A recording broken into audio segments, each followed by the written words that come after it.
Have you ever felt like there's a part of you you're afraid to show? Like some side of yourself could never be accepted by the world? Most people are terrified of being fully themselves. They hide the parts of themselves that feel messy, flawed, or unacceptable because confronting them makes life uncomfortable. And to avoid that discomfort, they split themselves into two halves, the part they show the world and the part they bury deep inside. In the part we display, the conscious self, we craft an ideal image. We pick the bits of our past, personality, and accomplishments that feel good, acceptable, or impressive. We build a persona, a version of ourselves that seems worthy of admiration.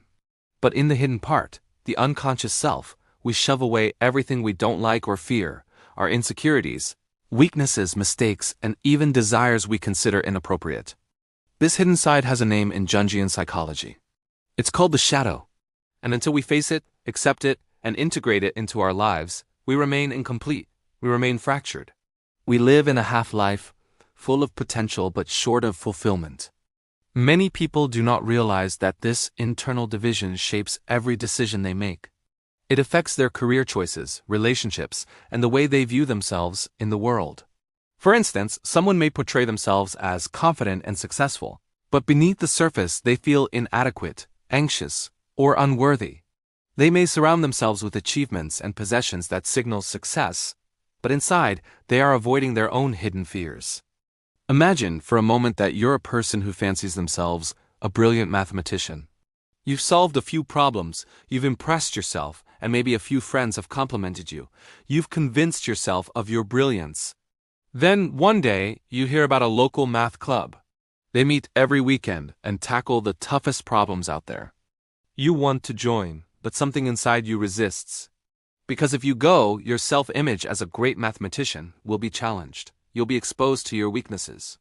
You'll have to confront the truth. Maybe you're not as talented as you thought. At this moment, you face a choice. The first option is to run. You avoid the math club, and you cling to the comforting illusion of greatness. You never see your weaknesses, but you also never grow. You remain great only in your imagination. You avoid discomfort, but you sacrifice the chance to become genuinely skilled. The second option is to face your shadow. You join the club, and suddenly, reality hits. You realize you struggle with geometry, but you shine in differential equations. You are measured, compared, and judged, and yes, it stings. Your fantasy of effortless brilliance is gone. But now you have something far more valuable, a real understanding of your strengths and weaknesses. You know exactly where to improve. You have an actual place in the world. You are real, not imaginary. In the short term, confronting your shadow hurts. It bruises your ego. It makes you feel inadequate at times. But in the long term, it is the path to true growth. Because the world doesn't care about your fantasies. It only measures your reality. And reality, unlike fantasy, can be improved. The truth is, most people prefer the safety of potential over the challenge of reality. They comfort themselves with, I could be great if I wanted to, without ever trying. They hide behind the idea of what they might be, avoiding the actual work that would make them what they could be. The problem with this is that potential never matures on its own. If left untested, it becomes a life of regrets rather than achievement. When we hide from our shadow, we deny a part of ourselves. We pick and choose the traits we like and suppress the ones we fear, but the traits we repress do not vanish. They operate unconsciously, shaping our behavior, our choices, and even our relationships in ways we cannot control. Anger we avoid becomes passive aggression. Insecurity we deny becomes arrogance. Fear we suppress becomes indecision. Integration of the shadow is not about punishment or self-loathing. It's about honesty, radical honesty with yourself. It's about saying, yes, I am flawed. Yes, I have fears. Yes, I struggle, and that's okay. It's about recognizing that your weaknesses are not enemies, but tools. When acknowledged, they can be transformed into strengths. The same insecurity that makes you cautious can make you meticulous. The same anger that scares you can give you the courage to set boundaries. The same ambition that intimidates you can fuel disciplined action. Let's look at another example. Imagine a talented artist who hides behind the idea that they are naturally gifted. They never practice rigorously, because they fear discovering they are not as talented as they imagined.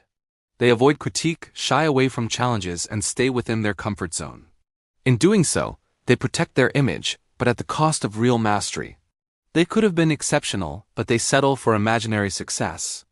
Or consider a person in their career who dreams of leadership but never volunteers for responsibilities. They tell themselves they could handle it, but deep down they fear failure. By avoiding the challenge, they avoid the discomfort of exposure, but they also miss the chance to develop skills, earn respect, and achieve their true potential. The irony is that our shadow often contains the very elements that could elevate us. The fear we suppress contains courage waiting to be claimed. The insecurity we deny contains humility and insight. The flaws we hide contain lessons that can transform us into stronger, wiser, and more capable individuals. By embracing the shadow, you stop fearing exposure. You stop comparing yourself unnecessarily. You stop living defensively and start living authentically. You accept that you are both capable and imperfect. You accept that growth is messy, uncomfortable, and ongoing. Many people live their entire lives without ever confronting their shadow. They prioritize comfort over growth, safety over reality. They live in a bubble of illusion, protecting their ego at all costs. They avoid feedback, shy away from challenges, and cling to fantasies of what they could be. And slowly, year by year, they feel the weight of unrealized potential. Regret creeps in quietly, often unnoticed until it's overwhelming. The difference between those who reach their potential and those who don't is this: the brave confront their shadow, while the fearful cling to their fantasies. The brave allow reality to test them, challenge them, and guide them. The fearful live in an illusion of greatness, never risking failure, never earning true success. The process of integrating your shadow is not a one-time event. It's a lifelong journey. Every challenge, setback, and confrontation with reality is an opportunity to recognize the hidden aspects of yourself. Every criticism, failure, or uncomfortable truth is a doorway to growth. The more honest you are with yourself, the more powerful you become. Here's the thing about life: it rewards the real, not the imagined. The world doesn't care about potential. It only responds to action, effort, and mastery. And that's why embracing your shadow is essential. Without it, you remain fragmented, incomplete, and vulnerable to disappointment.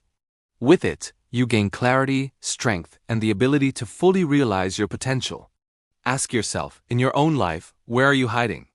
Where are you avoiding the uncomfortable truth about yourself? And more importantly, what might happen if you stop avoiding it? What new strengths, skills, and possibilities would open up if you face the parts of yourself you fear the most? Because here's the ultimate truth: the shadow you run from is the very thing that could make you whole. And when you embrace it, you don't just survive. You thrive. You evolve. You unlock the potential you've been pretending you had all along. It's tempting to cling to the comfort of potential, to tell yourself you could be anything if you wanted to. But reality is the only canvas that allows creation. Fantasy is a prison. Growth only exists where honesty meets action, where fear meets courage, and where shadow meets light. The choice is yours. Will you continue living in comforting fantasy, or will you step into the real world, face your shadow, and claim the life you were capable of living all along? And here's a question to leave you with, one that most people never dare ask themselves. What would happen if, starting today, you stopped fearing who you truly are?